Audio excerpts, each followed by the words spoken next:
exciting program. My name is Philip Shaharevsky, the president of the Friends of the Walpole Public Library. And we want to thank also John Anderson and the Walpole Historical Society, because it was the Friends and the Historic Society that sponsored and actually organized the pictures you see in the room here. And today, we're nearing the end of the exhibit. At the end of March, all the pictures will come down, but they are going to go, some of them will go for a permanent display. More about that later. So before I introduce our speaker, I'll just give a little more background about the photographs. That was a project done again by the Friends and the Walpole Historical Society. And what we did is we picked 26 pictures from the Historic Society archives, historic pictures of Walpole, and then we took pictures of those same locations as of today. It's always good to have spare batteries. So again, this is they've been done with the Historic Society, with the Library Friends. We picked out the 26 pictures, and that was done with Sue Anderson and John Anderson and Mary O'Brien and myself. And we depended mostly on Sue and John for the pictures. And then what we did is Mary O'Brien and myself took the photographs of the knob, and then we scanned all of the historic pictures to make them the size you see. And actually, by scanning them, we were actually able to bring out more detail in a lot of the pictures. And then the last part of it is we had them professionally printed in Boston by ColorTech. And we're very grateful for Alice LaRusso, who gave us the funds to actually pay for doing all of the processing. So that we're very grateful for her generosity. Thank you all. So the project, the photographs will be here, as I said, till the end of March. And you're welcome to come back and look after, if you haven't had a chance to see them. Now today we're very pleased to have Jim Titilio, who's going to talk about the story behind the then photographs. And Jim is a member of the Walpole Historic Society.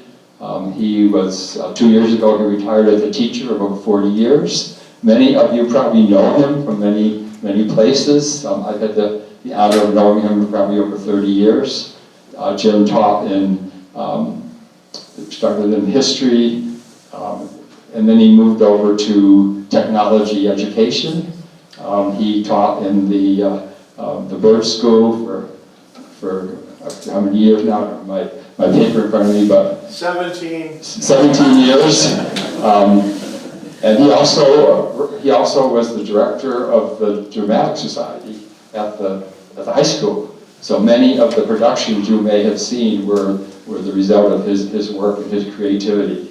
And then lastly, if you've been to Walpole Town meetings, he used to be running the AV in Walpole Town meeting. So we're very honored to have him here. And he's going to give a history, a little information about each of the pictures, which will be intriguing and will be informative. And then last, I just want to acknowledge that Walpole Cable Media TV is filming us, and I thank Jess for doing that. And just know that you're being filmed, and if you ask a question, you're also going to be on the program. So now please join me in a warm welcome to Jim. Okay. You applaud now. You may regret that. You know you're in trouble when one of your friends walks in and says, "Am I going to need a pillow?" And he will. Okay, first off, fortunately now I don't have to really tell you anything about myself, because I was going to send you out to the hall anyway to read the poster, because I really didn't want to go through that. So one thing quick, couple of things quick. Oh, now I can't see you. I'm going to need those in a moment. So I was a history fanatic my entire life, literally from the age of 4. We lived next to the town forest. When I was 4, I went all the way up to the very back of the property, which was a hill, and I looked down, and I saw all this stuff. Was basically looking into the town forest, and it was woods, but there were stone walls going through them, and there was a field, and I could see a tractor in it. And I went back to the house, and I told my older sister, Patty, I said, why are there stone walls in the woods back there? She said, what are you doing back in the back part of the yard? You're only 4. And then she explained to me, that used to be a farm. I said, but it's woods. She said, yeah, it was a long time ago. The farm, where's the farm? It's gone. It was so long ago, the farm is no longer there. And that just triggered something. So the next year when I was 5, I actually went over the hill, went down to see why there was a tractor. They were planting more trees in a field in the town forest. And after that, I was like hooked. By the time I was 8, I had gone over the hill so many times. I had gone to every bit of the border of Walpole Town Forest, and I had found everything: the Blackburn privileges, both dams, the White Bridge, the old house and farm, you name it. And I had found it, rocks in the middle of the forest that had been carved to get the granite. So by then I was absolutely hooked. I wound up working for my degree in history. Actually, Philip missed one. I went out as a vocational teacher for a couple of years while I was getting my BA in history. And I took a historic research class, and I discovered at that point that it was really dangerous to me, because when I get involved in that kind of thing, I go down a rabbit hole so fast. I actually need like a tether around my ankles for somebody to pull me back up. I did it a few months ago. I was researching deeds for United Church, and the next thing I knew, it's like 1 in the morning, and like, geez, I started this right after dinner. What happened? So ever since, I've been a history fanatic. So without further ado, whatever the heck that is. One little point of order. If anybody has a question, ask it. I probably won't know the answer, but ask it anyway, because somebody in the room might. But more importantly, if anybody has an anecdote or a memory about any of these buildings, don't wait till the end of the night. Just stick your hand in the air and say, and I'll say, okay, and you can share with the entire group. So we're really interested in what other people have to say. A lot of what you're going to hear tonight, many of you probably already know. So I'd be glad to find out what other people may remember about some of these spots and may know. So this is not just me talking, hopefully. It's people just having memories that they want to share with the group. Okay, so let's first start with, obviously, with Town Hall. A couple of things we probably already know. It was built in 1881. It cost $29,000 and change. The land was purchased from the Clapp family, E.D. Clapp. If you look to the left of it, you see Clapp's barn. They actually owned quite a bit of land. Let's see if this thing works. Yeah, so Clapp's barn, and the house was further down the road that way. Clapp had a tavern that stood right where Town Hall is. They purchased the land and they tore the tavern down. The tavern had been there since the 1700s. Clapp was just the last owner of it. And little anecdote about that was that President Monroe visited that tavern when he did a walkabout of the area. He walked through Walpole on the way to Boston. Okay, so the land was purchased for $1,800. Some other interesting facts. The 70-foot clock tower actually used to have a bell. It was removed at some point, and then it was lost. No one ever knew the fate of the bell. There has been conjecture.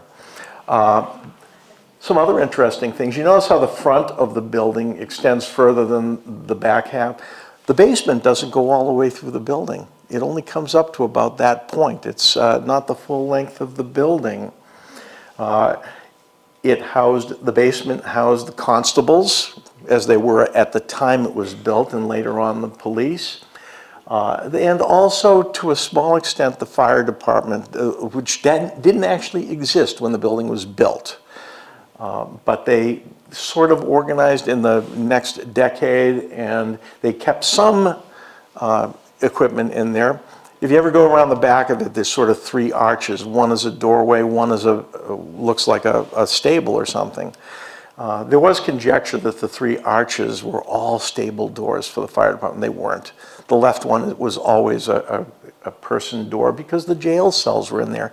Some of the bars are still in there on some of the windows. The rest of it was all renovated to a modern for 1980s jail cell when it became the police station. Let's see. I think, oh, the upstairs meeting room was the most incredible thing. How many people are aware that the upstairs of that was a huge hall? It was where town meeting was held, but that wasn't the only thing. They held dances there when the town hall was dedicated. There was a story that they danced till 4:30 in the morning that night. Town meetings were held there. A couple of high school graduations were held there. A basketball game was held there at one point. The town's first movie was shown up in that hall. Some of the other highlights, let's see, because I'm forgetting stuff. Oh, of course, the most important one, District Court was held up there for many, many years, until I believe the early 1950s when they moved to the new District Court and they renovated the upstairs into offices. They changed them into offices. There was a balcony up there. When you go up there, you can still see pieces of the whole place. You can walk around it and actually get a picture for what it must have been like. It was really a grand, grand space. Let's see. According to the town report I dug up from 1890, temperance meetings were held there for about a decade.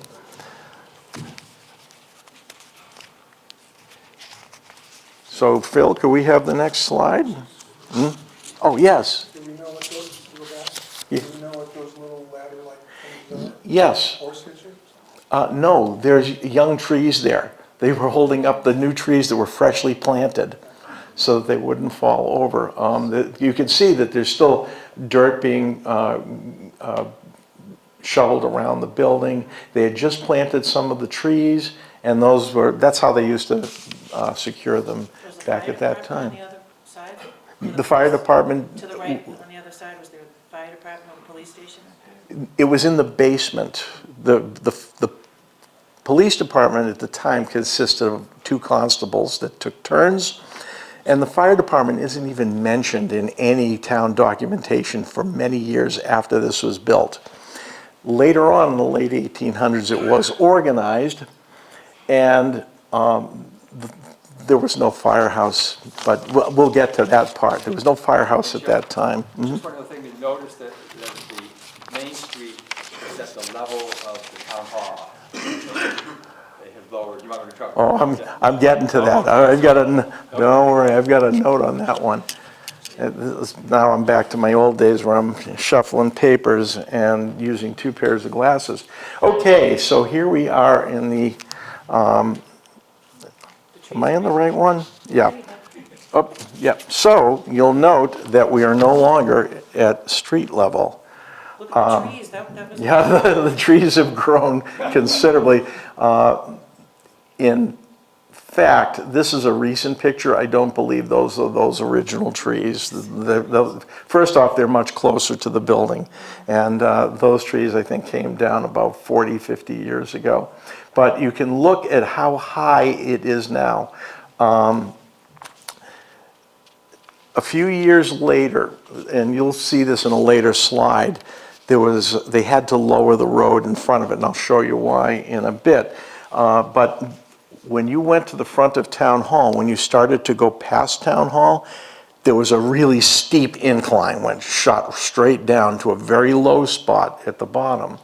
In fact, in the old pictures, when you look at a lot of the storefronts that are there, they all had high staircases because one end was at street level and the other end was 3 steps above because of how steep it was. So years later, and I've estimated it was around 1916, but it's hard to pin them down because multiple town meetings talked about it, where they dropped the front about 5 feet and they moved all the gravel down to the intersection below with Elm to even it out.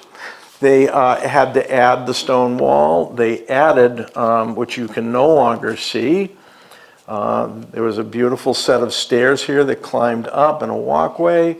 But of course, when this became the police station, they closed those doors that are here, which is a shame, they're gorgeous. Took out the walkway, they built a wall here and then filled in, it's in front of the stairs. The stairs are still there, they're buried. They simply filled in the hole. And then later the bus station, the bus stop came. Let's see, so it was remodeled in 1931 significantly. They made a lot of changes downstairs to the offices. There was a downstairs meeting room as well, which was broken up into offices. They enlarged the police department in the basement, because by that time there was a firehouse, which we'll get to. Footlighters, about that time in 1931, in the renovation, one of the things they did was they improved the hall upstairs because it was district court and it was meeting more frequently. They had criminal court like 2 days a week and civil court 3 days a week.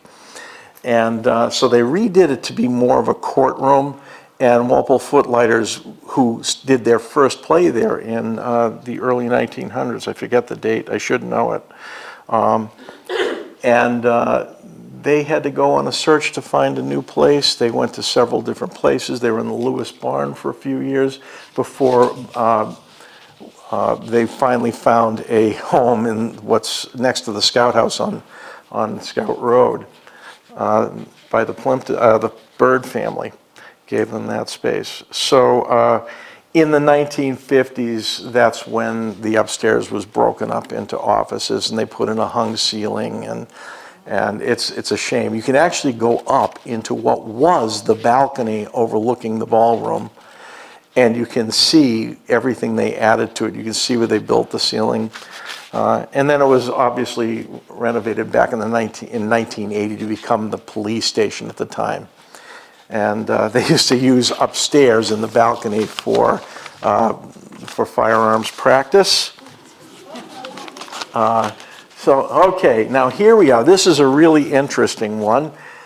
Here's where you can really see why they had to do it. If you note here, the grade, it suddenly, look at that, it like drops off the face of the world. Look at the front of the Clap House going down. The Clap House is still there and their barns and so forth. So this is a streetcar. Now, I saw that this picture was marked as being something probably in the 1890s. It can't be, and I'll show you why. This building here was the Oddfellows Hall. Now, the building that the Oddfellows met in was burned to the ground in, I think it was, well, the late 1800s. So they purchased the lot, rebuilt the building in 1901. And in 1912, they moved the building that they had built to the back of the lot. And they built this brick-faced structure here in 1912. So we know that this picture had to be after 1912. And one interesting fact, that's the drugstore there. Boyden's is on the other side. Up here was Walpole Cooperative Bank. It opened in 1912 and it moved right in there. In fact, it moved in there the day after it incorporated. They moved into an office up there where they stayed 40 years. So let's see, any other little highlights? To the far right, you can see a little bit here. This is where the co-op is now. That's the old, Telephone building. oh no, that came much later. That's not here yet. This is the home of Horace Biggs. It's a much larger house. You really can't see it from this. So he was there for a long time. Sometime after that, New England Telephone bought his house from his family, and they tore it down and they built the telephone exchange building there, which is what the co-op moved into many years later. I think it was 1956, 58, because the telephone built the new building down the other end of the block, and they moved in there in 58.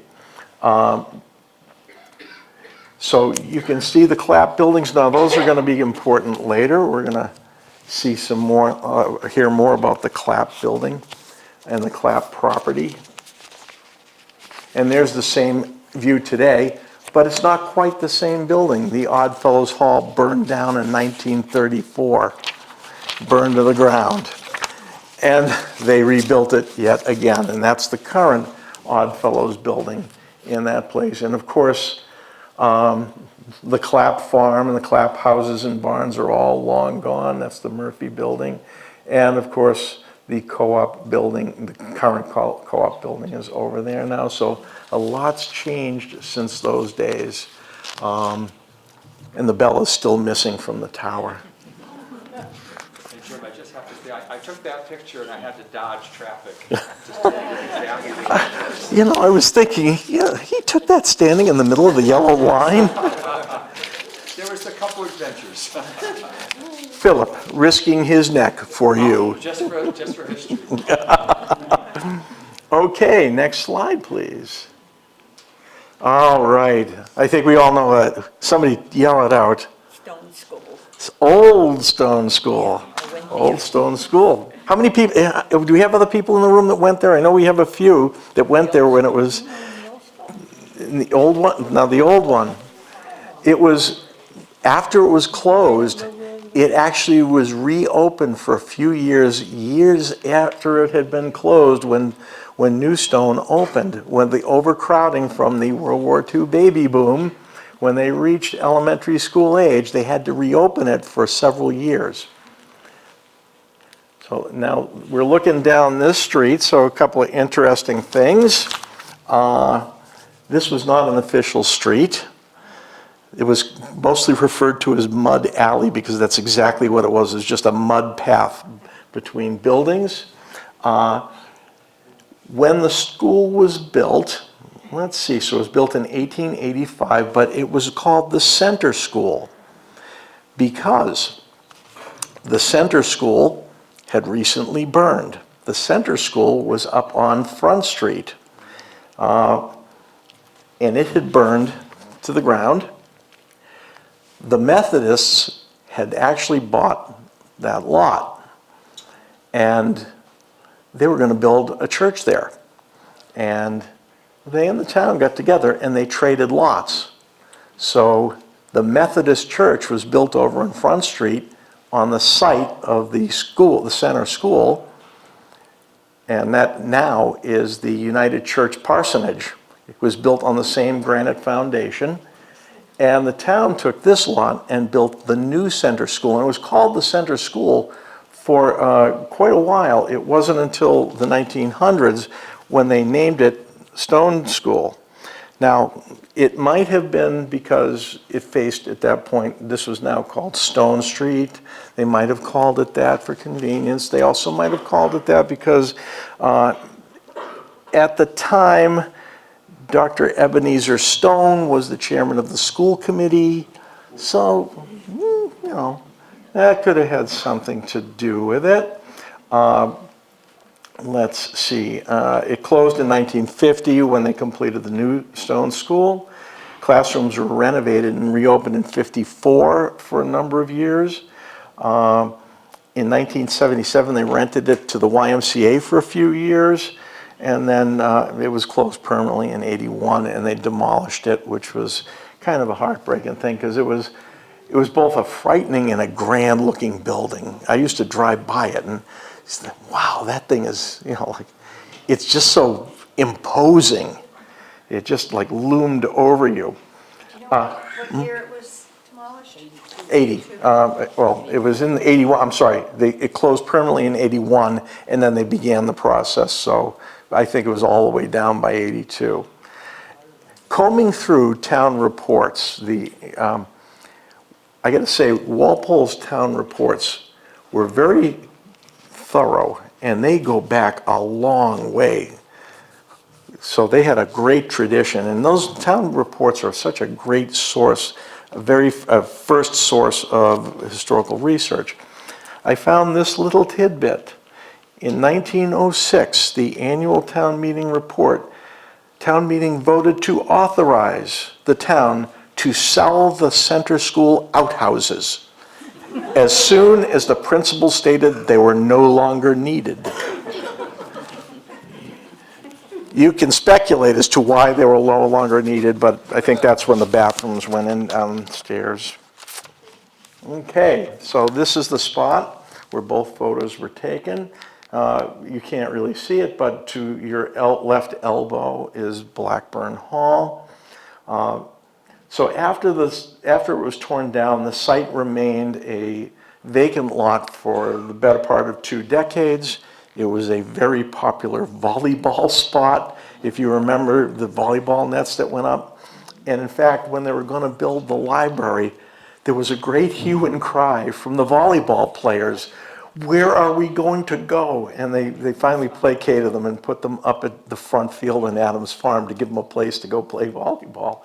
I mean, it's very gratifying that they love volleyball so much. So, let's see.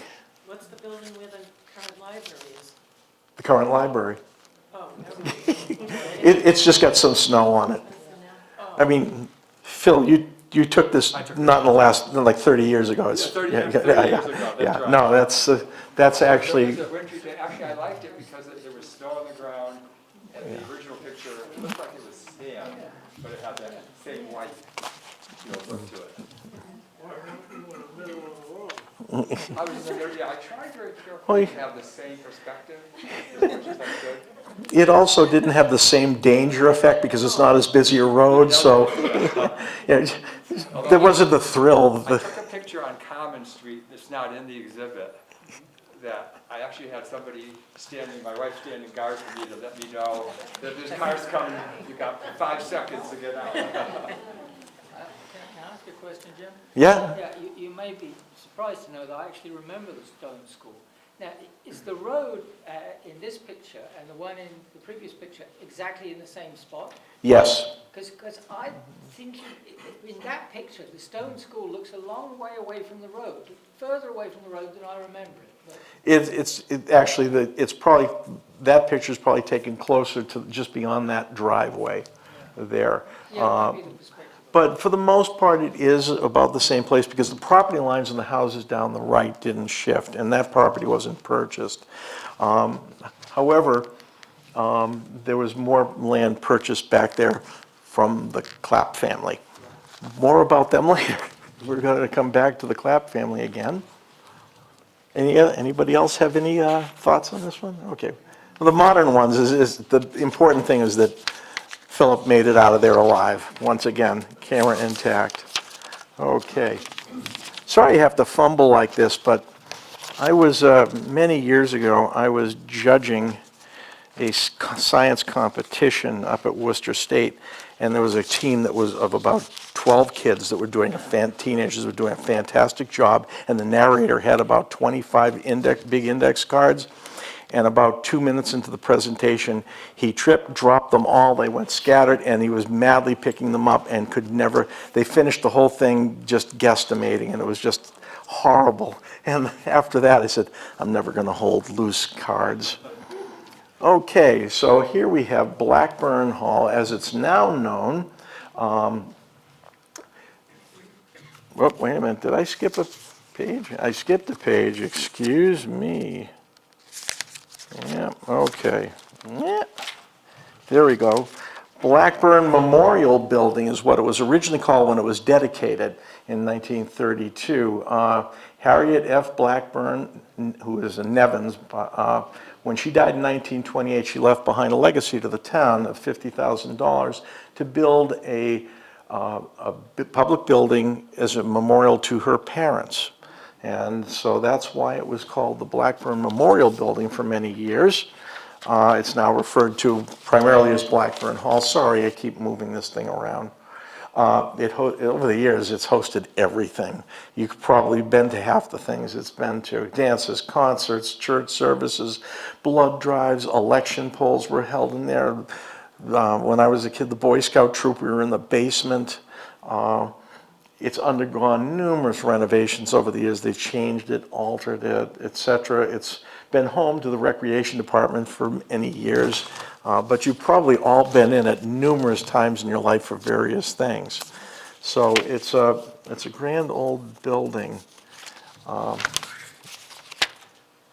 let's see. All right, now we're coming to some fun. Yeah. Oh, yes. Do you have any info on the cannon in front? Off the top of my head, no. I remember the stories behind it. There were actually two cannons at one time. There was another one that the framework had rotted and they replaced it with cement, so it was, which was a little in a different position down the street. So there were two cannons over there. One of them now is over on the other side of the present town hall, but I can't recall. I never researched it, and I just remember hearing and reading about the stories many years ago, and that's just one of the many things that I've totally forgotten. And one of the many things I'll continue to forget. Okay, Philip. What year was the Blackburn Hall built? 1932 it was dedicated.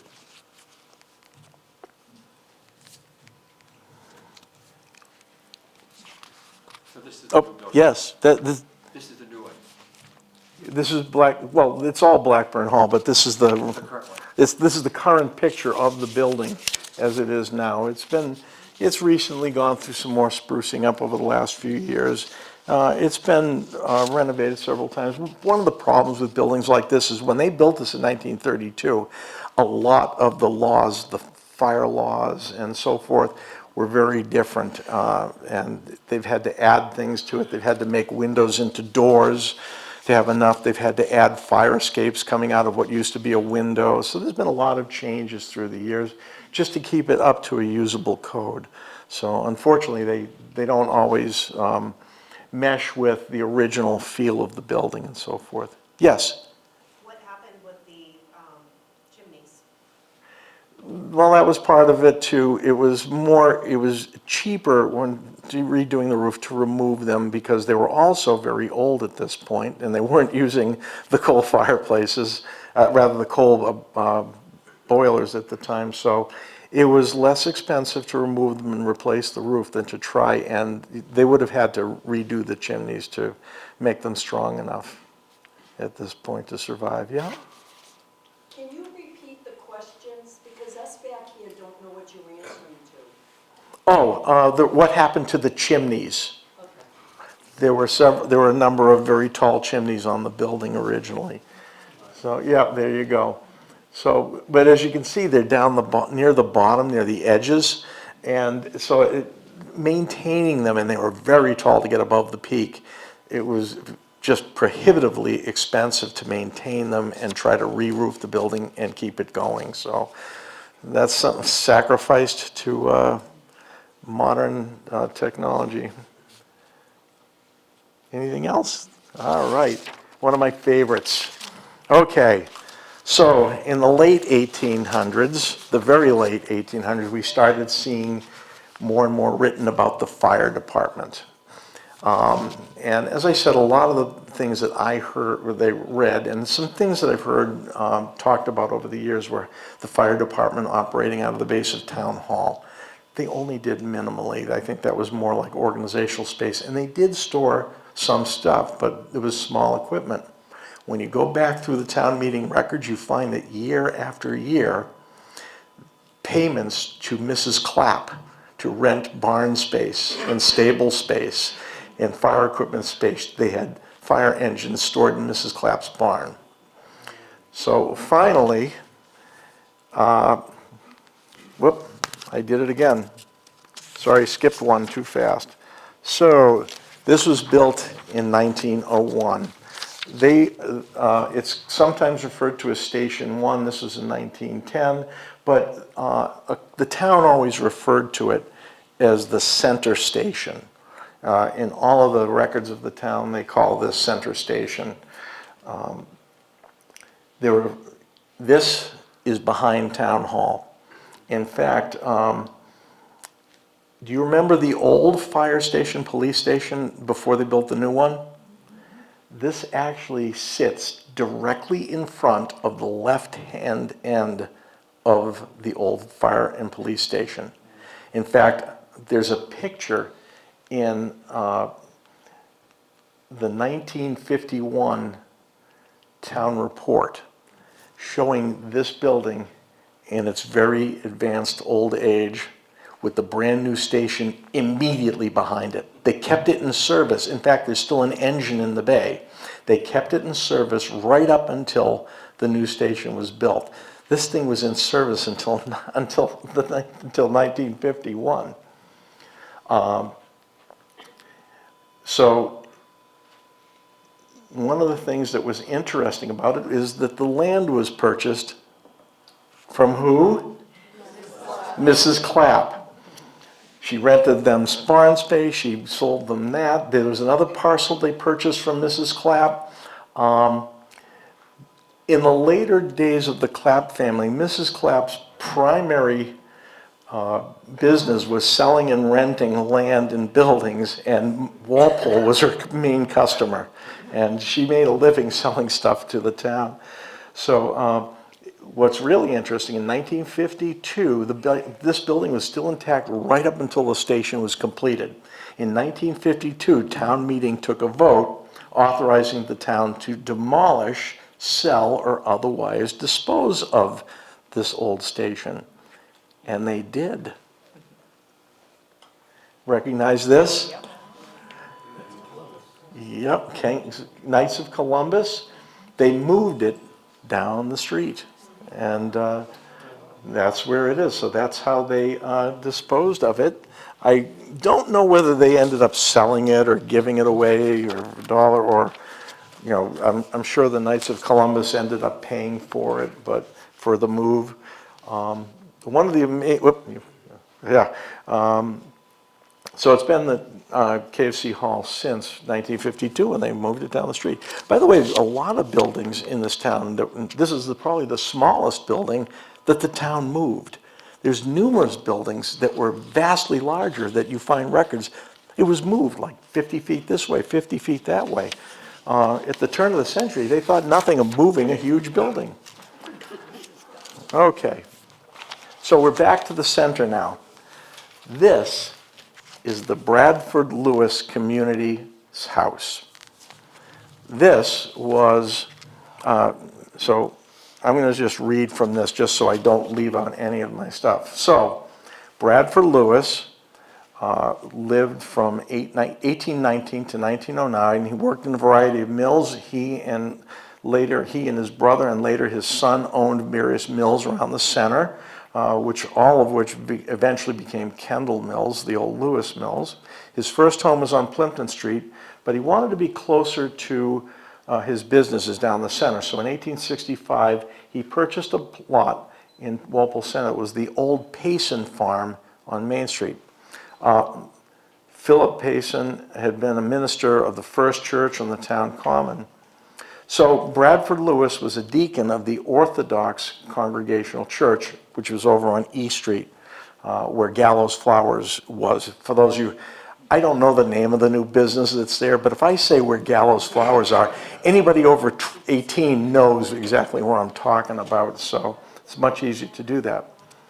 So they moved here, they lived here for years, and in 1919, about 10 years after he died, his family renovated the house. A couple of his kids renovated the house and dedicated it as the Bradford Lewis Community House in his honor.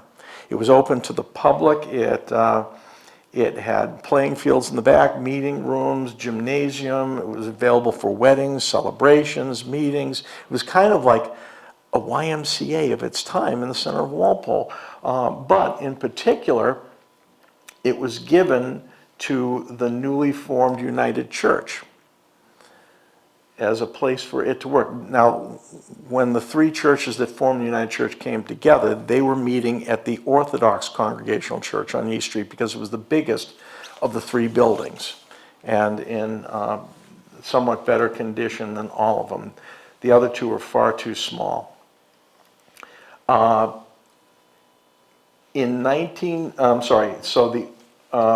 is it? Okay, so let's see, the Orthodox Congregational Church, Methodist Church, I get that all. I already did that. So this was not too far from it. That's where it sat. Yep. it sat on that lot, and my big fingers are trying to turn my little page here, see if there's anything impertinent. Okay, so that's where it ended up. It was right around the corner from the Congregational Church. So you only had to walk from Gallows to there, and that's where that house was. So, but how did we get to here, to this? In 1940, well, actually, let's back up a little bit. The 1938, anybody know of the big event that occurred then? Yeah, the hurricane. The hurricane damaged the steeple of what was the Unitarian Church, which is now United Church, but it ripped the whole steeple right off of the Orthodox Church. It damaged the building so badly that it was actually condemned. So the congregation had to temporarily meet in the Methodist church that they still owned up on. How about the gas prices then? You know, I tried to see and I couldn't. No, but let's see. So this would have been roughly 1940.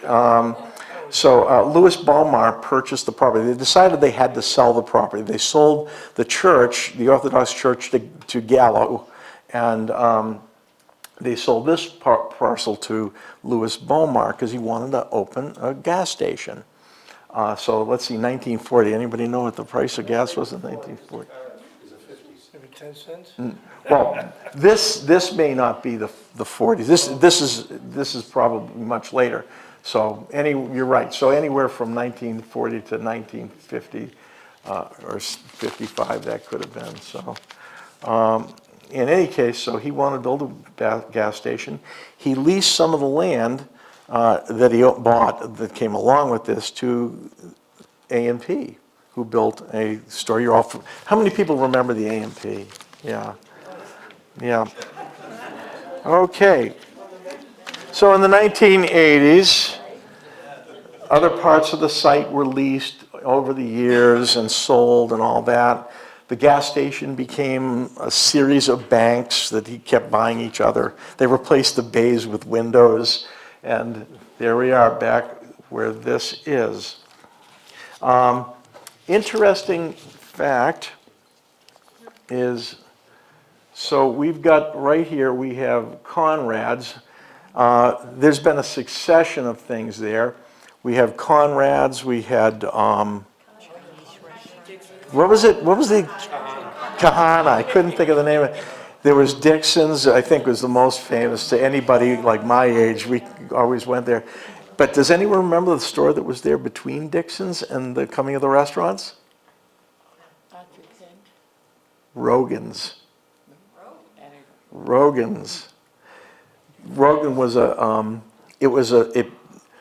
manager of Dixon's name was Bob, and I can't remember the last name, but he made up the name Rogan out of his last name and his first initial, and he called it Rogan's, but it was made from the letters of his name. He'd been the manager for years. When Dixon's closed it, he bought it, and he reopened it, and he ran the store there for a few years in the 70s, in the mid-70s, and then finally it ended up as a restaurant. What kind of a store was it? A restaurant? No, it was 5 and 10. Dixon's 5 and 10. But Bob, this fellow Bob that purchased it, the former manager purchased it, and he continued to run it just as it had been for a few more years. He managed to get a few more years going out of the last 5 and 10 around. So let's see. And here we go. Yeah. Another hurricane. Yeah. So anybody remember the 1955 hurricane? What was it? Diane. Yeah. There was another one. There was a Hurricane Carol also, but that was a little later. That was like, yeah. So this is looking up North Street. Notice there's no traffic light back then. What? Main Street. Yeah, it's Main Street, yeah. There's no traffic light up right here at this intersection. Couple of interesting things.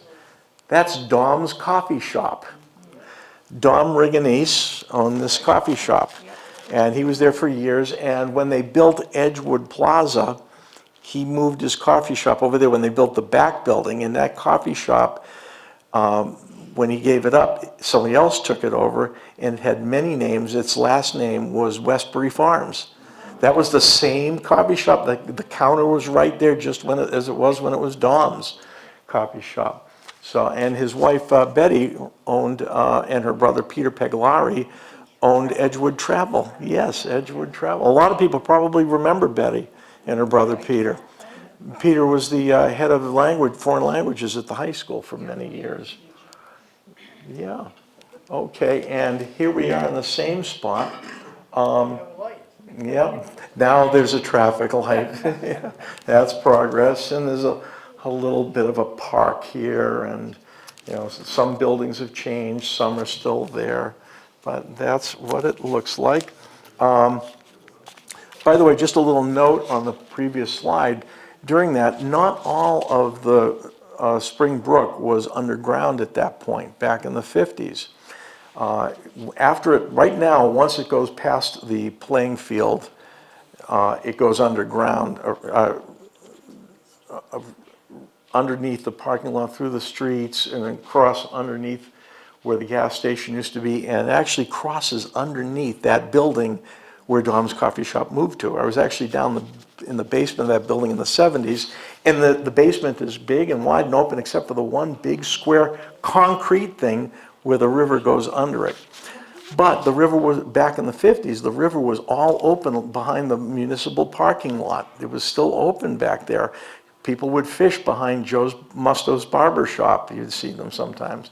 So over the next few decades, they did there was tons of arguing as they tried to figure out how they're going to deal with stormwater, and many, many decades of dealing with that. And part of it at the end was the building of Allen's Dam, so forth. So could we go to the next one? Okay, now here's that back, again, the same thing, but looking in the other direction.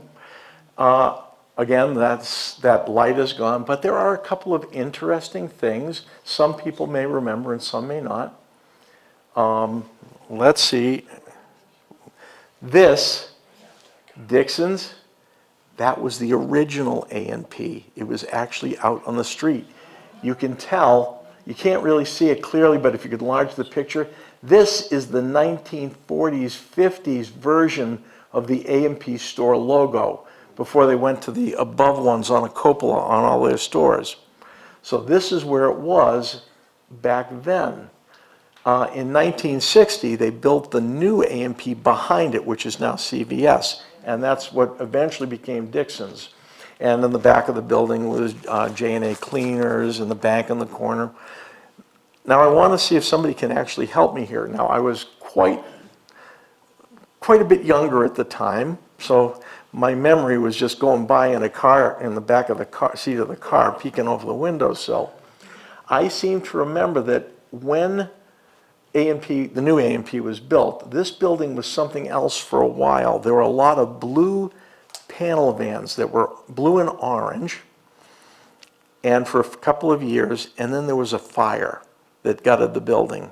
And then they rebuilt it, and then Dixon's came in and all the others. I would have to say I was probably maybe 3 or 4 years old at the most. Does anybody recall any of that? I want to say it was a laundry service that took over the building. I seemed to remember that, but I haven't been able to, I've got to, yes, do you? We have at the Historical Society a deck of cards from Cliff's first story, which was in that alleyway or in that building, somewhere in there. That would make sense then, because I got the impression it had something to do with clothing services and such like that, but it burned, well, let's see, 1960, when they built the other one. It had to burn roughly the same time, because I couldn't have been more than 3 or 4 years old, because it seems like from 5 on, I remember Dixon's 5 or 6, so I was always curious about that. Jim, I was wondering what they were doing, the pooing cloth or? Yeah, they were rescuing belongings and dragging waterlogged stuff. I know, it looks like they're dragging bodies out of there, and, yeah, or something. There was a laundry over here too, so you might think that they were taking that over. Oh, could you go back one? Because there's one little thing I just wanted to point out. One of my other happy childhood memories, which is long gone, Doug's Coffee Shop and Grill.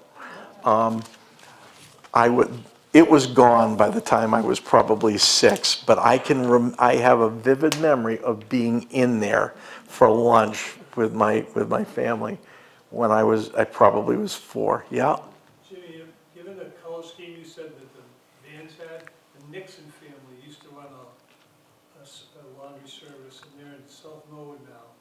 And Jimmy Nixon's still alive, he walks down the park all the time, so you could probably grab him and he could tell you whether they were up here or who they competed against.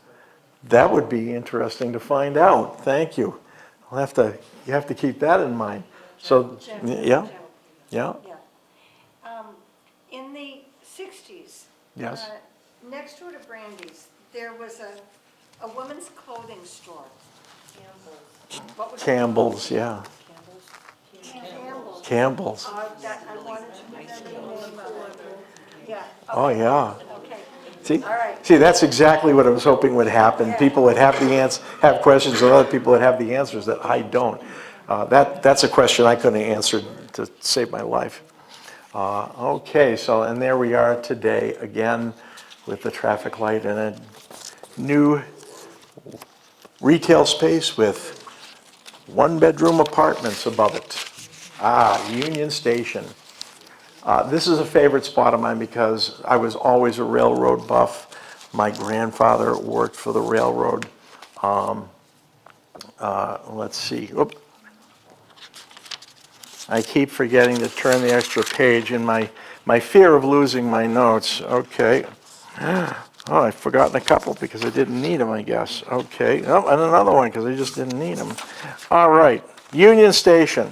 Okay, so before this was built, there was originally a very tall tower that was built over there called an interlocking tower. It was very much taller than the current station because this was a busy, active road and it crisscrossed 2 roads in opposite directions. They built Union Station in 1883, and it was designed in sort of a Y configuration because you had tracks going this way and that way. And it was destroyed by fire in 1893. Union Station was built that August. They started building it, and it's similar, but it's more of a V shape, so it could go down both track lines. And it was a little shorter. The tower in it wasn't not as high as the original because it wasn't necessary for the functioning. So because they still had the interlocking tower. And let's see, so it was more of a V, and the V's were longer. The sides were much longer to go further down the tracks. The interlocking tower, which is not in this picture, it's further back towards us, was probably, well, no, it would have been there probably by then. It was torn down in 1956. Now this little building here, this was the express office. In a while back, I read something, a reference, the East Walpole passenger line, which ceased running in 1930 or so, had a small station. And I read something where somebody said they moved the station up to the center of town. I found a picture of it. And if you discount the overhangs like the station does that look like they were removed, the outline of this building, express office, almost identical to the grainy picture of the East Walpole station. So I don't have proof of that. Someday I may unearth it, but I'm I'm pretty convinced that that is the East Walpole train station, which, can we go forward? Which they yanked out in 1977. This is the station today. This was recognized by the Historical Commission in 1975. I know because I was there. In 1975, the station was painted and cleaned by a little local committee called Station Renewal 75. It was a group that was started by a fellow named Rick Hurst and by David Wakefield, and it met in the basement of Lewis Insurance. And Dave Wakefield's next door neighbor, Tommy Coughlin, who was my age, we went to school together, and he was a major railroad buff. David, we were in our teens at the time. David asked him if he wanted to join us. I'm sorry, I'm not holding this up high enough. If he wanted to join them. And he said, know anybody else? And Tommy called me. So the next thing I knew, Tommy and I are down in the Lewis basement meeting, and we're now members. We're like the only two teenage members of Station Rule 75. So we cleaned, and the entire station was painted back in 1975. The commission wanted to have it all done when the commission officially recognized it and put a sign up, which was on this side of the building. And they had a really early morning freezing cold ceremony where the sign went up, and there is it had the committee, the historical commission, the newspaper, everybody was there. And the two clowns putting the sign up was Tommy, who was shorter than me, who was holding the sign up against the building, but he was very brave because I had the hammer and nails and was reaching over him. And that's the picture that's in the Times, is of the two of us nailing the sign up in front of the historical commission and the committee. More improvements were held, and that's where we're at today with the station. It's still undergoing constant modification and changes. Yeah, I was just going to say, if you walk by now, they're building a handicap access. So you've got this huge, massive platform they're building on the side there.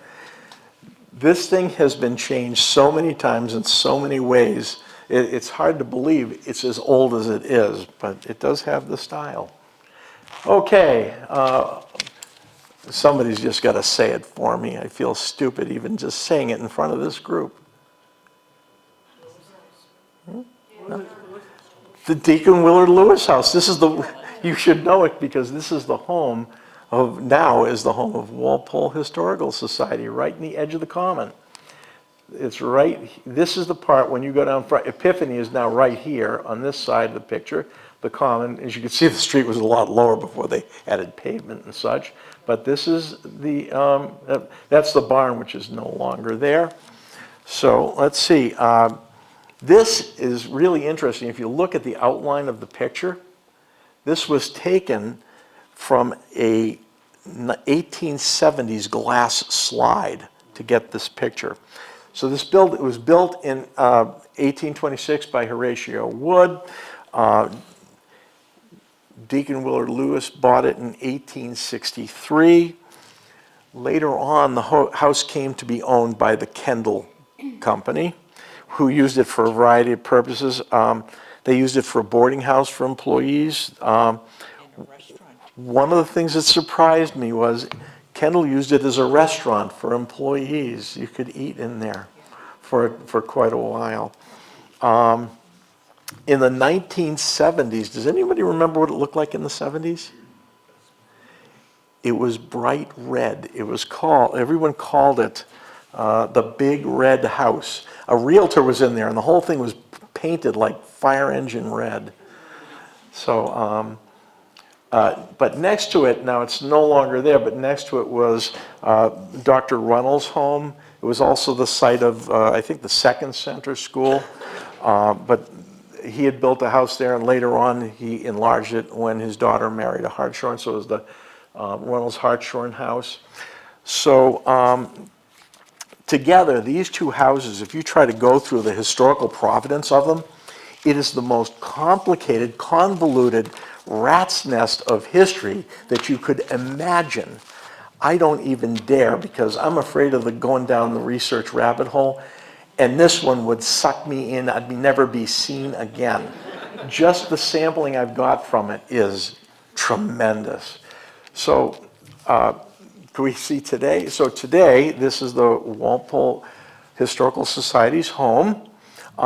In '73, now this was still owned by Kendall, and they had rented it out for different things. In 1973, how many people know that there was a street that ran through the Kendall parking lot that's behind there? Yeah, it's called, yeah, it was, yeah, it was Station Street. I remember it, because, yeah, it was and Elm was one way. So that's how we got up. So we'd go up Station Street. Yeah, yeah. So Kendall didn't like a street running through their parking lot. Well, the street was the street. They had just built a parking lot on either side and just, they kind of want to absorb the middle. So they went back and forth with the town, and the negotiations, I remember this because this was around 1973, and I remember reading in the paper, this went on and on and on. They wanted to close the street. They wanted to give them some land on the edge so they could widen Elm Street and make it two-way. And then there was a deal, and if you let us tear down the Runnels house, we'll give you a big chunk of land to make Elm Street. And this goes back and forth and back and forth. In the end, they wound up giving both houses to the town of Walpole. Elm Street was widened. But even though they didn't actually need to tear down the house for that, and they were giving them to the town, they demolished it before the deal was finalized. So the whole thing got torn down, this historic home. Leaving this. Now, the town ended up both with the plot that's sitting next to it, which is part of the property of this. And here's the kicker. The town never officially removed Station Street. It's technically, it's still there. Now, the one thing, I don't know whether the town did it or they did it, whatever, they put in the barrier across, so you can't cross it anymore. You can't drive through the parking lot. So. When we moved here in 1980, we drove there. I didn't know it was going to be a street. Yeah. Oh, yeah, yeah. No, that was actually a street. Everybody thought it was, they were just, many people, I think, thought they were cutting through the Kendall parking lot. And no, Kendall parking lot was just trying to take over the street. So, so that was fun. Okay, we all recognize this. It doesn't look anything like it does now. Epiphany Church. And yep, this was freshly built, 1896. A lot of historical references call it St. Mark's, and that's not true. It was never St. Mark's. When you go through the Epiphany's records, right from the beginning, it was always Epiphany. And I think there was just some confusion with support they got from St. Mark's in Foxborough and such. But that's what this place looked like when it was built. It was very modest. Of course, Epiphany's famous for the village fair held every June. Could we go forward? 1956, they undertook to renovate it. They enlarged it by adding the back, they added the front, they added the steeple, and so forth. It was much bigger. Notice the interesting feature right here. Well, after they renovated, kinda, yeah. After they renovated it and enlarged it, the weight of it and the steep roof and the weight of everything they added actually started to shift the stone foundation on this side, and the walls began to buckle. And they were afraid that if the walls buckled enough, the entire roof structure was going to collapse. So, so they added these, yep. These are buttresses, and they added them in 1962 to hold it up, because it was only about 6 years after they finished the renovation. So I think, to me, the main memories, I'm not a member of that church, but I think we all have memories of the village fair. I mean, let's face it, when you were a kid, the village fair was everything. I mean, okay, quick, what's your favorite village fair things? Strawberry shortcake. Second place? Chicken. The chicken. I was a kid, I went for the hamburger all the time, but the chicken was great, the strawberry shortcake, the little Midway when we were kids. Yep. Great. Oh, it was wonderful. Okay, this is Greenwood's Walpole Garage. Originally, the original picture of this building was much shorter. He was so successfully extended it. He opened this somewhere around 1906 to 1909. Can't find exact timing on that. He was a machinist in the area. He opened this, and he opened it the perfect time. I will tell you that this was on Main Street, which was basically the state road at the time, and a lot of the first car traffic. He did everything. The various signs and ads that I found of his, he bought cars, sold cars, rented cars, stored cars, painted, repaired, overhauled cars, sold supplies for cars. He was an agent for Maxwell Cars. He was the right guy with the right business at the right time. He was so successful, he added on to the building, and it became much longer than it was. There was an incredible looking garage, and his ads used to say, "Look for the stone garage." In many years later, the family sold it to or actually I think it was him when he was retired, sold it to the Saucony Corporation. They operated a gas station there. You recognize this place? Well, if you look at the left side of it, this was the Mobil station that was there for many years. And it went through a succession of owners. I remember it being a car stereo place for a while after the gas station closed. There was a builder that used it for his storage and yard for a while. I want to say there was something else that I'm just forgetting. No, I think that was it. And then eventually the flower shop, which became pretty successful, and they added on to it. So that's where the garage was. Okay. One of my favorites, Lewis Pond. You all know where Lewis Pond is? Yeah. Lewis Pond, it's really the Neponset River. It's that elbow over off of West Street. And Lewis dams for the various buildings and so forth, which became Kendall Mills, hold it up and they form a very large pond. As you can see, there's people boating. I mean, nobody would, in their right mind, would think of this scene when you drive by that now. But back then, it did. But that wasn't all of it. So let's see. So it was actually, this photograph really is funny because the juxtaposition between this sort of idyllic pond with people in a boat and this industrial complex behind it. It's like two worlds like meshing. This is taken from roughly right behind Greenwood's garage. And right over here is Epiphany. Now, one of the things that I find hysterical about this was, then everybody know what's beside Flowers and More to the right? Dapper Tandy's. But do you remember what it was? Pete's Dream, okay, and about 6 other places for a week and a half in between. But before that, it was Petrarca's Steakhouse and Lanes with the 10 best little bowling alleys you ever went through. I can remember walking down there in like February vacation, a bunch of us. We could bowl all day for like $4. We were there all day and had soda and everything.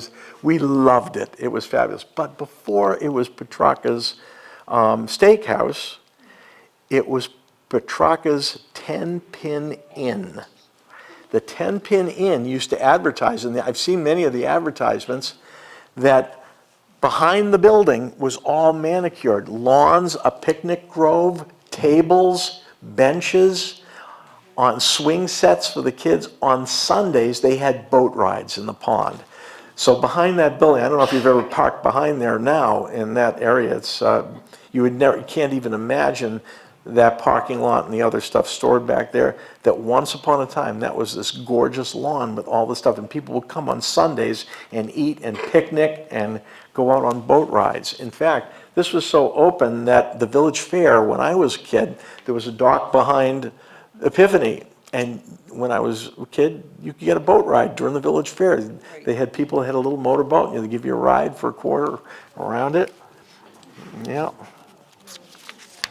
And there we are today. I suppose the less said, the better. Yep. And now we have the new apartments over there, and some of the Kendall Mill buildings still existing, but it just doesn't have the same look as it once did. How are we doing for time, Phil? Oh, we're at 8:15. Oh, okay, we're good. We're on 31. All right, and we haven't lost him yet. Rick's not asking for a pillow. This was a very difficult picture to bring out. But we did do this. Did show the children and the people dressed up. This is called Lionhurst. It's the home of Colonel William Moore, who served in the U.S. Army. He later became a successful piano merchant, of all things. It's so called because you can't see them in this picture. I think everybody's blocking them. The front of the house was decorated with a pair of recumbent lions that were there, and there was a large lion in the backyard. There were elaborate stories told about the source of the lions that have had endless amounts of research done on them. There was a story about him dredging one up from the Charles River that supposedly was thrown in there by patriots who mad at a Tory merchant and chucked it in there, and there were two of them, and one of them was sent to Ohio, another one said it ended up here. This is another story with legs. Now, he was a storyteller, and he had his children and everything, and I think he just enjoyed telling stories. But there were other people who embellished it. There's one of the, I think I wrote down where it went. What street is that? Oh, I haven't told you yet. Okay. Well, let me finish telling you about William Moore. He was one of the major members of Epiphany and helped get it built, and he was a major proponent of Walpole Library and helped pursue the Carnegie grant to build the original Carnegie Library in the center of town. Okay. There you go. You recognize it? It's actually right next to United Church Parsonage, which at that time was the Methodist Church when he built it. It's now the Alexander Thomas Funeral Home. I kept trying to call it the Keeling Tracy. At some point, the Lions were moved to Dr. DeRoma's house next door years ago, and I don't know what happened to them after that. But one interesting fact about them is all that story about the lions. Now, there may have been something to it about the standing lion in the backyard, because supposedly out in the western part of the state at one of the academies is the mate to it. Williston Academy now has one of 3 or 4 of these lions. Right. There's a whole story in the Civil War book about what happened. Right. How they didn't really come from No. Boston Harbor. The funny thing is, the 2 recumbent lions in the front, they're actually from a catalog, Robert Wood Ornamental Ironwork. He made them, they actually appear in his 1867 catalog. They first appeared, and so they were from there. But as far as the other lion goes, who knows? But they had endless fun with that story. His daughter told that story for years, and so forth. Okay, so here we go. Okay, some people may know what this is. Planting and dedication of the town forest. 900 students planted over 1,000 trees in the town forest. It was much of the land was donated by George Plimpton. Charles Sumner Bird was a big proponent, and he talked Plimpton into donating a bunch of the land. The land was actually originally part of the Blake family. Their homestead was still in the town forest until around 1970, before the house was burned. The family graveyard is still there.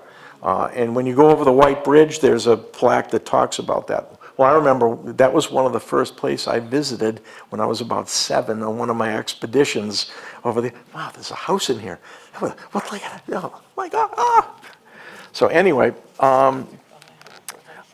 Other people it's behind Walpole High School, yep, other people donated parcels, the town bought some. All in all, they grew to 150 acres. Charles Sumner Bird was a major proponent of yes. Isn't there a tomb down there at the DPW? Is that part of that family's? It's not, I don't know if it's the Blakes or not, but that's a different house that used to stand when you go past the driveway to the DPW. There's actually a marker in there, but there's a family tomb there somewhere. But I'm not sure if that's it's not, I don't think it's the same people from that graveyard. It's a different branch of people from the town. But you're right, there is that. So Charles Sumner Bird had traveled in Europe, and he was really impressed by particularly Germany's attempts to reforest the country by having managed forests that belonged to the village. And so he was so over the moon about the concept, he talked George Plimpton into donating, which kicked off the other donations, and they're up to 150. They were actually slightly delayed by World War I. They couldn't get the saplings, so they finally created a 1916 town meeting. 1916 was busy. That was also, I believe, the year that they depressed the road in front of the town hall. By the way, the town hall was called the town house until like around the 20s. They didn't start referring to it as the town hall until then. Anyway, Lieutenant Governor Calvin Coolidge is standing there along with George Plimpton and Charles Bird. So 900 kids. So they planted those trees, and this is the dedication stone. This is right behind the end of the high school football field when you go up to the fence and you go in. Now, I do not believe that marker stone is actually in its original place. It was actually, I think, farther forward towards the field, and when they enlarged the field many years ago, they moved the stone further backwards. So that tree you see sitting right next to that stump is not one of those that was right there. The stone was moved back when they enlarged the field. Now, one of my memories of this is when I was a kid, walking through there, and I was really impressed because the forest was in much better condition at that time, not because of neglect or anything, just from natural growth. This portion was actually just a pine grove, huge pine trees, but in between them and there were picnic tables that the town had set there, and I remember being like in awe when I discovered that. And I couldn't wait to get home and pack a lunch and go back and sit at a picnic table there. I was probably at that point 6. I also remember one weekend that every scouting organization in the area, they had a big thing up in that grove, and everybody, the Campfire Girls, Brownies, Boy Scouts, Cub Scouts, every type of organization like that was doing something in there. So this is right behind the fence pretty much. Okay, South Walpole Methodist Church. First church was built in 1830. The church organization at that time was called the Walpole Foxborough Methodist Society. Current church was built in 1846. So this is the current church. Numerous renovations, additions were carried out. To the side of it, this is the Hamilton Store and Billings Hall up above it. Hamilton Store was the post office at one time. What you can't see is right next to it here. It's right up against the Polly Tavern, which was also a famous spot. Lafayette actually stopped there on the coach road. One of the weird things about this is actually all built in Foxborough. The turnpike, the border for the turnpike was, the Foxborough border was on the other side of the turnpike. They moved it, they flipped it to the far side of the turnpike, and then Walpole annexed the territory. So this became part of Walpole, all there. What's kind of sad is in the, I think it was, the 1960s or so, they needed to enlarge. They wanted to add on to this. This building has been renovated and added on to over the years. Clock was added, I think, in, do I have a note on that? I want to say it was 1876. Yep, okay, there it is. These were torn down in the early 60s, the Polly Tavern, the Billings Hall, the Harrington Store, and they enlarged the building and they built the modern parsonage that's sitting on the back of that lot. So it's, there we are today. You can see the modification. You actually see a portion of one of the additions and so forth on the side. Okay. Fuller Tavern. This is in South Walpole. It still exists. You can see that the trolley tracks are still there, which you could take all the way into Foxborough and such, and all the way back to Norwood. The Fuller Tavern was a large tavern. It's actually one of the most famous taverns of that period because one of the things that made Polly Tavern and Fuller's so popular and so well known was because the turnpike was where they went from Boston to Providence, which is right there. And this is roughly halfway between Boston and Providence. Fuller actually, the real name of it, Fuller called it Fuller's Halfway House because it was halfway between the two. Coaches from Boston heading to Providence and Providence heading to Boston would invariably, if this is halfway through, they'd stop and go to either Fuller's for lunch or Polly's for lunch. In fact, they actually kind of worked it out so that I think it was northbound coaches, because they were actually friends. Stephen Fuller and Nathaniel Polly were friends. And they worked it out so that one would take the ones going northbound for lunch, one would take the ones going southbound for lunch. When it came to breakfast and dinner, the ones that left late from Boston, they would get the dinner. Ones that left late from Providence, they'd get dinner at Polly's. So they were very friendly and they had things worked out. But both were extremely popular. Some other interesting things about that is that when Nathaniel Polly died a few years later, Stephen Fuller bought it from the family and ran both of them for a time. In 1927, George Plimpton and, what was Allen's name? Do I have it here? Philip Allen purchased it and renovated it and reopened it.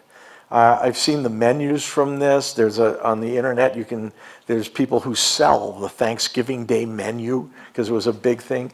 It was very fancy in their advertisements. You even, if you went there and were a guest there, you even got privileges at the Walpole Country Club at the time. And I think it stayed in business through the rest of the 20s, well into the 30s. And I remember reading something that the last known, it was still in business in 1940, but I can't verify that for sure, or when it closed finally. But they ran it for quite a few years. And so now it's a private home in South Walpole. All right, what do we have next? Okay, how many people remember this? Yeah, this is obviously the pool, swimming pool at Bird Park. Bird Park obviously was created by Charles Sumner Bird and Anna Child Bird, his wife, because their son, Francis William Bird, died young. I believe he was only 39 when he died, and they built this as a memorial to him. The whole thing was, John Nolan was a well-known architect in Cambridge, a landscape architect and so forth. He had actually studied at Harvard under Frederick Olmsted, and they hired him, and this thing, the park was truly spectacular and stay. A visitor in July of 1926 wrote an article and called it a veritable paradise. The pool was super unique. How many people remember when it was an active swimming pool? I actually do. I can remember going there. I remember in particular the frog pond fountain in the middle of it with the fountains going, and over here the bridge, and it was one of the most unusual swimming pools in the world because it actually had a real stream flowing through it and feeding it. It was absolutely spectacular. It was meant to be evocative of like the idyllic country swimming hole, country pond, like you'd find in a state. It really was gorgeous.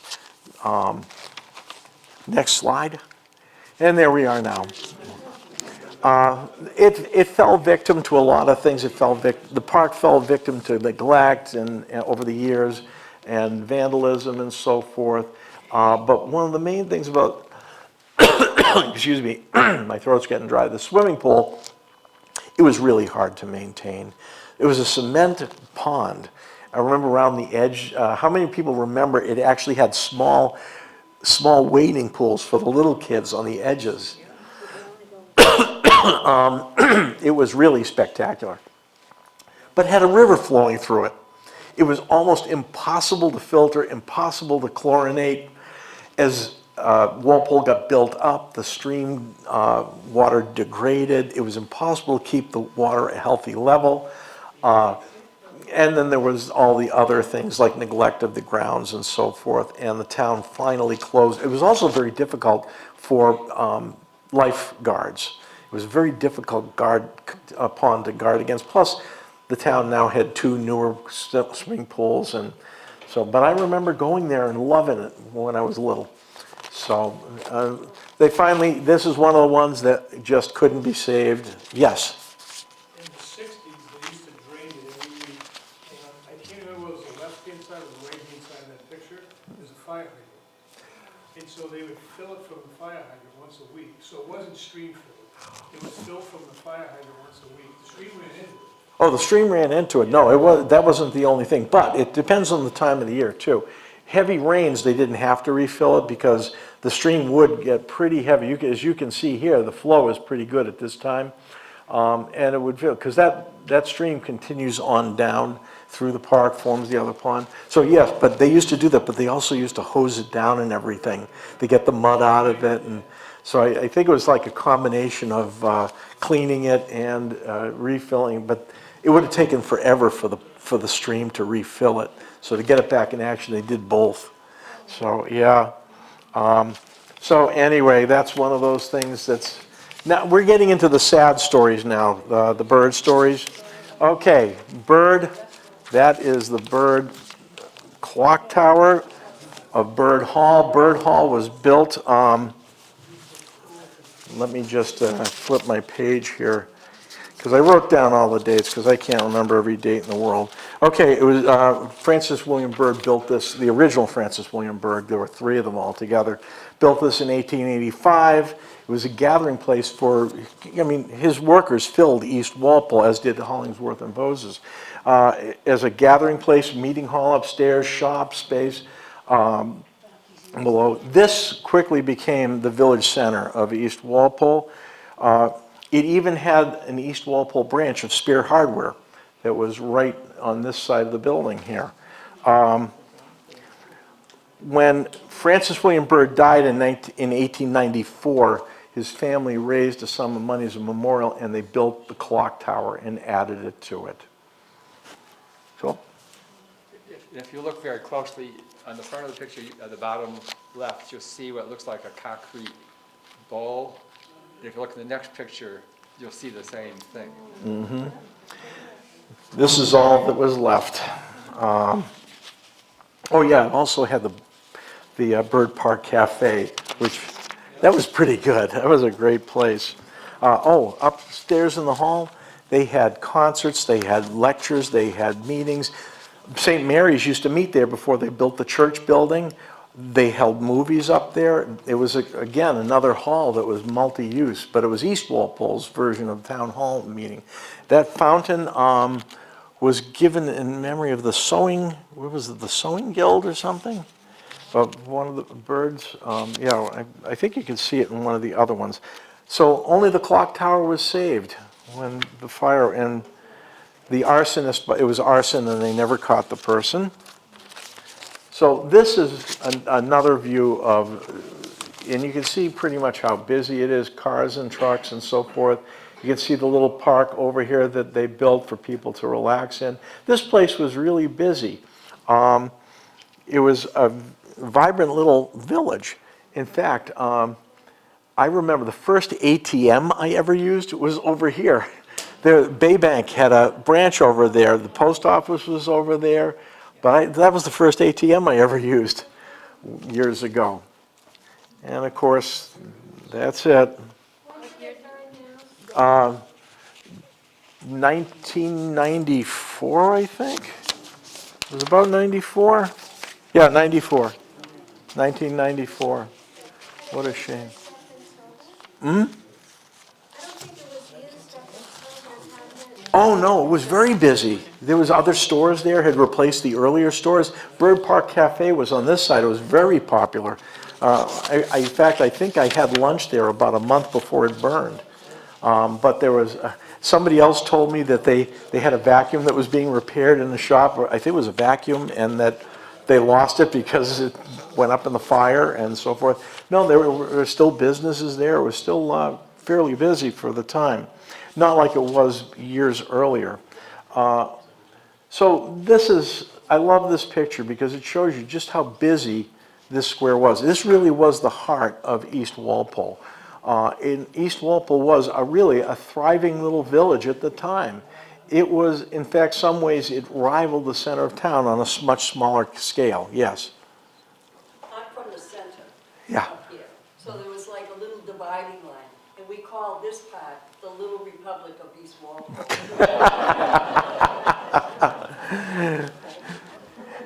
I actually remember those buses because they also had the line through the center of Walpole. Those old diesel buses with belching the black smoke. That's how you knew where it was and how close it was. And Jim, I just have to do a footnote. Yep. That Mary O'Brien took this picture and waited a long time to catch up an MBTA bus to match up the other picture. yeah, I mean the other ones used to come through like every hour. Yeah, no more. No, Yeah, no more. No more. So it's the same, believe it or not, it's the same, roughly the same place. I could get on the bus down at Mackey's store at Common in Washington, and it would go all the way down to Norwood, so we'd go to the theater. So, yeah. Endine. This is Endine. Another one, another tragic story. It seems like the legacy of the Birds it almost sounds like, the Birds were an extremely generous family who loved the people. They loved Walpole. They were grateful for everything they had, and they gave back to the town every which way they could. And it seems like fate was just determined to take it all away from them sometimes. So this is the Bird family mansion, Endine, which I believe was Celtic for, or Gaelic for place on the hill or house on the hill, something like that. Some of the workers used to joke that he built it there so that he could look down at the factory and make sure everybody was there, but that wouldn't have it faced the wrong way. It was added onto, Francis William Bird built it in 1839. He added onto it over the years many times until it got up to be around 40 rooms. He married Abby Newell in 1843. His first wife had died a year after they were married. They had a number of children, including Charles Sumner Bird. The family was out of this by 1980. There were no family members were still living there. The property was eventually sold to Toll Brothers, and once again, it went up in smoke. This is it today. It's one of the more heartbreaking ones. Well, they're all heartbreaking. It's just critics chirping. How are we doing for time? We got to wrap up. So, how many people remember carols? Yeah. This is the early days. I'm placing this sometime around, those are 1920s vintage pumps. They had stopped using them by the 30s, and they didn't exist before the 20s. So those are Gilbarco style pumps. So I'm guessing that this was probably close to sometime in the 20s. The pumps were the first to go. Later on, the store went. And later in his life, it was basically just carols, which everybody recognizes or would recognize because right up here was the sole sign. It was, did I write it down? I'm not really a beer drinker, but Yeah, they had some kind of ale. It said Carol's. Brugger ale or something? Kroger ale. Kruger ale. Yeah, it was up there. Carol's Kruger ale. Which now the funny thing is, it really hasn't changed tremendously. The structure of the building is exactly the same. The gas pumps are now in the middle of the street. There's been since it closed, Carol's closed. I remember toward the end, it was one of those places that none of us went when I was in my early 20s. We wouldn't go in there because it was a very small, select, very grumpy crowd. It was the kind of place that, you know, if you were a stranger to that small crowd, every head turned and stared at you until you turned and left. So I've been told by friends, because I never set foot in that. Yeah? Jim, I think in the 70s, that was actually owned by a cop from Walpole named Bill Burke. Yes, I believe he took it over, because Carroll died in, I forget when he died. I remember when he was still around. I remember when he was still around, because if he didn't like the look of you, he'd tell you to get out. And I remember an older fellow that I knew saying that he said something one time in there that Carroll didn't like, and he barred him for a year just because he didn't like what he was talking about. So anyway, it's been a succession of, oh, could you go back there for a second? His last name, Jim? I don't know his last name. Everybody called him Carroll. It might have been his last name. Yeah. I planned to look him up, but it was kind of down there on my lists of stuff. But I remember when he was still alive. And it's been a succession of restaurants. None of them lasted very long. This was each one cleaned it up a little more, made it a little fancy, although the structure of the building and house are still the same as they were. I thought these people really might make a go of it, but sad to say they recently announced that they couldn't. Yeah, all right. St. Francis Church. Okay, Nick and Jackie, Father Gouesse, French. Gouesse. Was it? I'm asking you, you're the French professor. The one time in my life it would have been useful to have a friend who's got a doctorate in French. Gouesse? Okay. I'm going to trust you. What if is he making that up just to like make a fool out of me? Okay. So the diocese sent him down here as a troubleshooter. He was working with building churches over in Foxborough. They sent him here. There was no church here. He started ministering. They were meeting in people's houses, moving around. They conducted mass in people's houses. He finally purchased some land, began building. In 1873, they had the basement ready, and they held services in the basement. They covered it over. The building was actually ready for use in 1879. The finishing touches continued until 1894. It took them quite a while to get it all together. He died in January of 1901. Now, there's a story about that because he was always seen. The rectory is right next door. He loved sitting out there. There was a maple tree. You could drive by on any nice day, and he would be sitting under the maple tree, working on sermon, working on paperwork, reading. It was his favorite place to be, and he was always there. When he died, he made a request that he be buried under the maple tree, and he was. They laid him to rest there. There was headstone and so forth. They moved the church behind the rectory, another building that got picked up and moved. Oh, no, it was a whole new building, because it was a brick building. Oh, no. This is to make room for it, because they needed a place to continue meeting. They actually moved this over behind the rectory so they could build the new church on the same spot. Yep, Blessed Sacrament. So they moved it in 1911 to build the new one. Blessed Sacrament was dedicated in 1913. So what about the Father? There has been a legend for ages that they simply didn't move the grave. They cut down the tree and they enlarged the building and they simply built the building over him.